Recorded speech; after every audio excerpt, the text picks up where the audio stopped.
Mu kulonda kw'omwaka guno gwa 2026 bingi ku bifo by'obukulembeze ku mutendera gwa gavumenti ez'ebitundu biwanguddwa ekibiina ekiri mu minza ki National Resistance Movement NRM okwawukanako ne bwe gwali mu kalulu k'omwaka gwa 2021.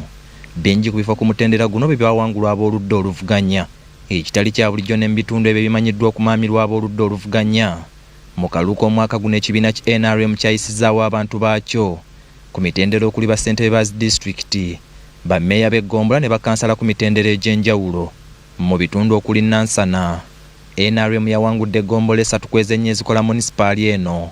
Kyokka era okutwalizaamu bingi ku bifo ku mutendera guno mu disitulikiti y'e Wakiso byawanguddwa nnyo banna NRM era nga mu kugeraageranya bali ku bitundu 85 ku buli 100. Ne mu bitundu by'eggwanga ebirala okuli ettundutundu ly'e Masaka, Mukono, obuvanjuba n'obugwanjuba bw'eggwanga, ebifo ku mutendera guno gwa gavumenti ez'ebitundu NRM yabiwuuse buva.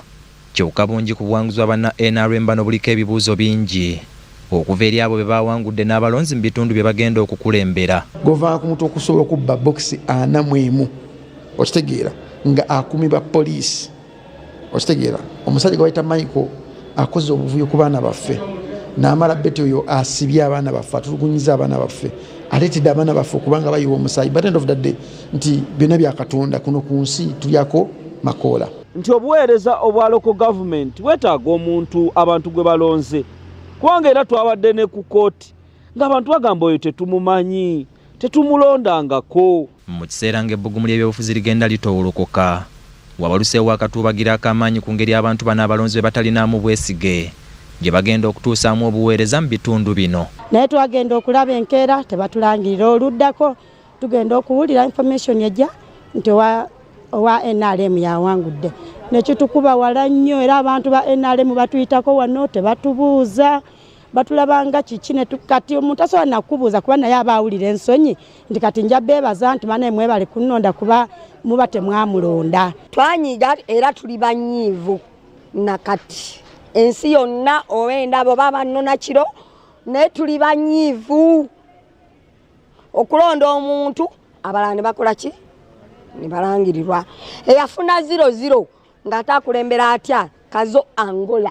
Abalonzi n'abatuuze mu bitundu eby'enjawulo be twogeddeko nabo batubuulidde nti essuubi ly'okufuna obuweereza lyayongedde okubakeewa olw'eddoboozi lyayo mu abo be balonda okutemerwako ettaka. Nze nkimanyi bulungi nnyo nti omuntu gwe tutalonze tasobola tuweereza, kubanga toyina ky'omubanja ajja kugamba tewannonda ate ommanja ki.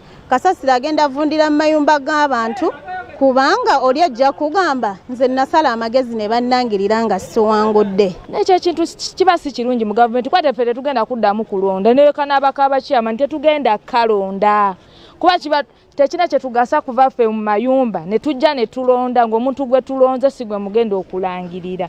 Gavumenti ekyuseemu mu ekyo bambi. Kyokka omweyogereze nga bw'atakusuuza kayanziko bangi ku banna NRM abawangudde bakakasa nti balondeddwa abantu era nga beetegefu okubaweereza awatali kusosola mu ndowooza zaabwe zonna ez'ebyobufuzi. Nze nga maama wa Gombe division afuuse olwaleero ngenda gatta abantu ku bintu bisatu: okubakulaakulanya, ebyensoma ennungi n'ebyobulamu. Wabula abakugu mu byobufuzi n'ababirengerera ewala balabudde nti buli mukulembeze lwabuusibwabuusibwa bakulembera kyabulabe nnyo era nti kizingamya nnyo obuweereza n'enkulaakulana. Regimu wejjeekoowa batuuka ekiseera nga tebakyafa ku aspiration y'abantu wabula nga bafa ku baani abalina obuyinza. Kaakati abantu bano be balonze olw'okuba nti nno balina obuyinza tebakyetaaga mandate y'abalonzi. Oba mu service temufunye oba mufunye naye ekikulu nti yamanyiwa obuyinza we bufa.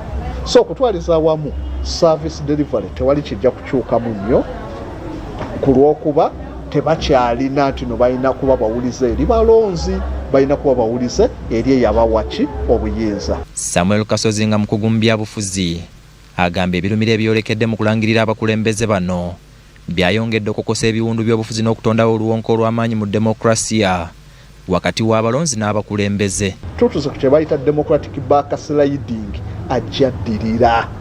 Omwana eyali ayonsebwa obulungi atandise okkonziba. So bye bino byonna bye mulabye mu kalulu wano nti bategeka akalulu n'agamba free and fair naye ne bamaliriza nga bakugaana n'okuripootinga ebivudde ku polling station. Kati ekirindiddwa kwe kulaba engeri abakulembeze bano gye bagenda okweŋŋaŋŋamu okugezesebwa kwe balina okukira obuwanguzi bwabwe n'okutuusa obuweereza eri abalonzi bano okubakakasa nti obuwanguzi bwe baatuukako tebwali bwa kimpukumpuku. Dennis Ntege, BBS Telefina, ageesigika.